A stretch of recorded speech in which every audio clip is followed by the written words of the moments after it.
Imagine stepping into an elevator on a stormy eve, pressing the button for the lobby, and finding yourself still suspended between floors as the doors sigh shut. Tonight, you're not alone. I'm Clarke, a tired office worker with heavy feet and a heavier heart. I pressed the B for basement and expected the familiar hum and click. Instead, silence. Then the lights above flickered, and the cabin began its quiet, relentless climb. At first, I thought it was a trick of the building's aging machinery. But when I saw her standing there, a young woman with eyes like damp autumn leaves, clutching a single red rose, I knew something was different. She smiled and introduced herself as Grace.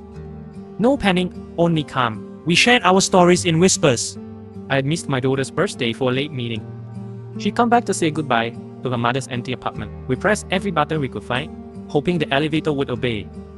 It didn't. When the door slid open on the third floor, we stepped into a nursery filled with lullabies on loop. A tiny cradle rocked by itself. On the fifth floor, the doors revealed a hospital corridor, ceiling lights flickering above a stretcher that looked suspiciously familiar.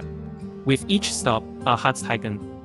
We saw snapshots of our regrets running in endless loops, like failure to call home, regret at leaving unsaid word. On every landing, the elevator refused to wait, and we refused to leave. By floor 12, the lights dimmed and the elevator slowed. We pressed for the ground level exit, but only found a mirror instead, reflecting our tired faces back to us.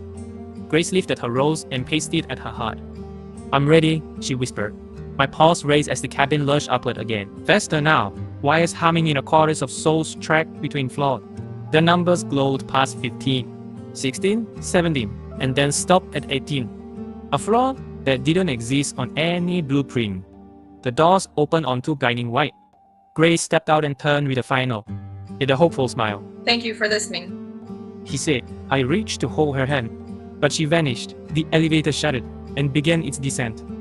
When we reached the lobby at last, the door slid open onto an empty foyer. No concierge, no storm outside, only silence and a single red rose lying on the floor. I picked it up and my phone buzzed.